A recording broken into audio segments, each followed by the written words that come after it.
warning, may cause increased curiosity and a sudden urge to read more books. The Bookworm Duo is your guide to the literary world. We break down complex ideas, share hilarious anecdotes, and make learning an absolute blast. Get ready to be entertained and enlightened. Sounds like fun. Today, we're diving deep, deep, deep into Tom Rourke's love life. Yes. From Kevin Barry's Heart in Winter. A very messy one. Oh, yeah. It's going to be a wild ride. So get your notes ready, folks. We'll be pulling from your insights, as always. And, of course, some juicy excerpts from the book itself. We're on a mission here.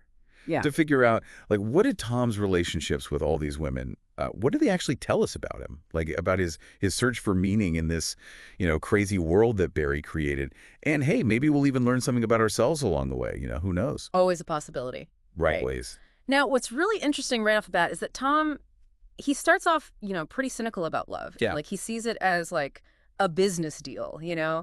Oh, yeah, totally. Like, he's writing all those love letters. Right. For those guys in Butte. Exactly. Remember, some of them are wretched cases. Yeah. And he's just doing it for, like, a few bucks. Yeah, yeah. Not exactly the actions of a hopeless romantic. Right? Not at all. And then there's that whole thing with him helping the guy with the hair lip find a wife. It's, like, funny. Yeah. But it's also, like, super bleak. Oh, it is. It is. You know what I mean? Like, it really shows just how detached he is from, like, the whole idea of love at this point. He's going through the motions. But I wonder, do you think there's, like, something more to it? I think so, yeah. More than just, like, cynicism. Is there a reason he's so closed off? It's a great question. I think if we dig a little deeper, like, remember how he goes to those cribs on Galena Street? Oh, yeah. For purely physical encounters? Right. But even then, he's so emotionally detached, almost like he's, like, afraid to feel anything real.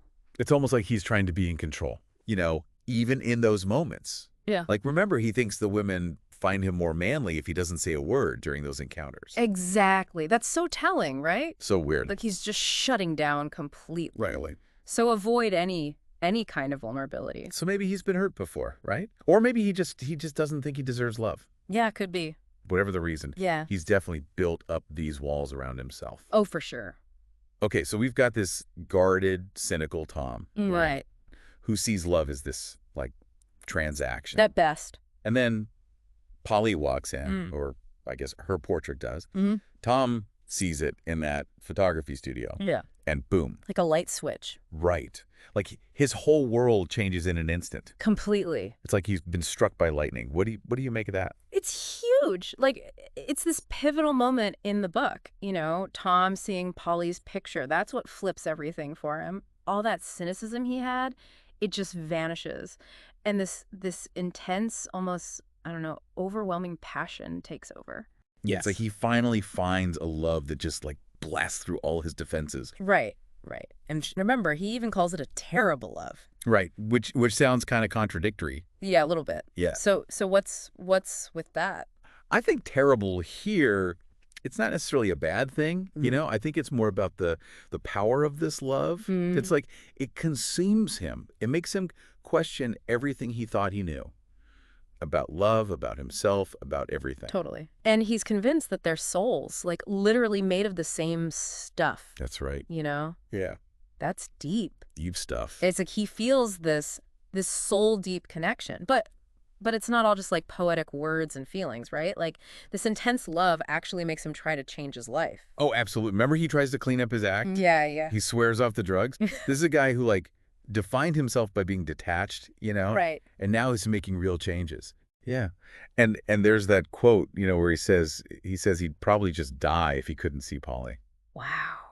Yeah, that's powerful. That's intense. It's like he's totally putting his heart out there. He's acknowledging that, like, his whole being is now tied to this woman. A complete 180 from, like, the cynical Tom we met at the beginning. Oh, yeah. Totally different guy. So we've got this intense, passionate, maybe even a little reckless love blossoming between Tom and Polly. Mm-hmm. And, of course, like, it's totally scandalous for the time period. Oh, yeah. So what does it tell us that they run away together? It's a big statement. Yeah. Like, they're rejecting everything, all the rules, all the expectations. They're saying, we're going to create our own world. Like, their love is a rebellion. Exactly. A rebellion against everything that's holding them back. And remember, they have that deep, almost like telepathic connection. Right. They communicate without even speaking. It's like Mm-hmm. Barry is highlighting this shared understanding they have, something that goes beyond words. Yeah. Deeper than the surface. It's like they see each other's souls. They recognize something in each other that the rest of the world just doesn't get. It's beautiful. Yeah. But it also makes me think, like, is this too good to be true? You know? Like, are they headed for a reality check? Yeah, good point. Because as we know, things take a really dark turn when Polly is taken from Tom. Right, right. So how does that shatter the illusion of their perfect escape? Yeah. And what does it say about, Tom's tendency to idealize the women in his life? Oh, it totally does. When Polly is taken from him, it's like that whole fantasy world they built comes crashing down. Yeah. And Tom's left to deal with this overwhelming grief, and it kind of distorts his reality. Like he starts clinging to this idealized version of Polly, Yeah. The Polly he wants to remember. Even when he's like, lost in his drug-induced haze, he still believes that Polly will like magically reappear and join him. Right. He's just not letting go of that hope. It's heartbreaking. It is. It's like he can't accept the reality of her absence. So we've talked a lot about Tom and Polly. Right. This incredibly powerful, intense love. Mm-hmm. But to really get Tom, we need to look at his other relationships too. I agree. Like Greta, for example. Yeah. Their connection seems to come from their shared circumstances in Butte. Absolutely. They're both outsiders. Right. Trying to navigate this tough environment. Yeah, and their bond, it's like it comes from recognizing that hardship in each other. Right. It's unspoken. But they get it. They get what the other one's going through. It makes me think of that scene where Tom proposes to Greta. Oh, yeah. Even though he's obviously not serious about actually marrying her, he's still kind of hurt when she rejects him. Interesting. Like he needs that drama, Maybe. to prove to himself that love is pointless in the end. Yeah, like he's self-sabotaging. Totally. Pushing her away. Even though he wants to be close to her. Like he's afraid of real intimacy. Yeah, it's like he can't handle it. Right. And then there's Mama Horvat. Ah, Mama Horvat. The owner of the Zagreb boarding house. Right. Now, obviously, this isn't a romantic relationship. No, not romantic. But it seems pretty important to Tom. Oh, for sure. She's like this anchor for him. Yeah. This stable presence in his chaotic life. Like a mother figure. Exactly. It's funny, though, because their dynamic is all about, debt and obligation. Yeah. But there's also genuine affection there. Oh, yeah, there is. There's a lot of warmth between them. Do you remember when the boarding house burns down? Oh, yeah. Tragic. And Mama Horvat, she says she's the mama of these ashes. Right, right. So powerful. It is. It's like even though she's lost everything, she's still got this incredible resilience. Yeah. This strength to carry on. And I think, in a weird way, Tom has that too. I think you're right. Despite all his flaws. Yeah, he does keep going. So when we look at all of Tom's relationships, Greta, Mama Horvat, and of course Polly, it paints a really complex picture. It does. This guy, he wants connection, he wants love, but he's got all these internal struggles. Yeah, it's like he's fighting himself. So what do you think are the big themes that connect all these different relationships?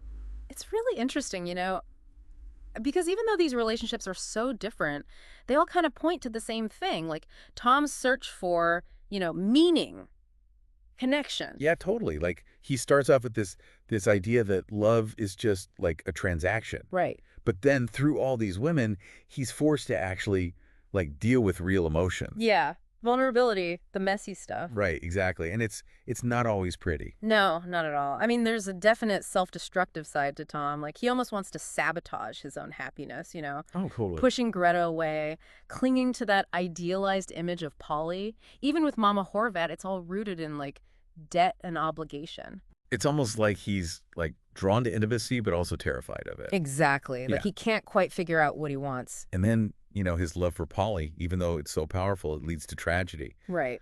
It makes you wonder, was it ever really meant to last? That's the big question, isn't it? Or was it, just a fleeting moment of passion, in this harsh world that Barry created? It's something Barry leaves us to think about, I think. Was it, a true connection, a real catalyst for growth, or was it doomed from the start? Maybe a bit of both. Yeah, maybe. And that's what's so great about this book, you know? It doesn't give us easy answers. It makes you really think. Definitely. And it reminds us that, like, love, even when it's intense, it doesn't always conquer everything. No. It can be joyful and painful all at the same time. It can, shape us, break us. And ultimately, I think it reveals who we really are. Absolutely. And with Tom, we see all that, the complexities of the human heart. Yeah. How it can be full of love and destruction, hope and despair. It's a story that sticks with you. Oh, yeah. Long after you finish reading. So as we wrap up our deep dive into Tom Rourke's very complicated love life, we want to leave you with one final thought. Mm-hmm. What if Tom had survived? Would his love for Polly have continued to change him, like for the better? Or would their relationship have, ultimately destroyed him? Ooh, that's a good one. What do you think? Let us know in the comments below. We always love hearing your interpretations. Thanks for watching. We love hearing from you. Leave a comment below with your thoughts on today's book. Subscribe to join the conversation, and let's keep learning together.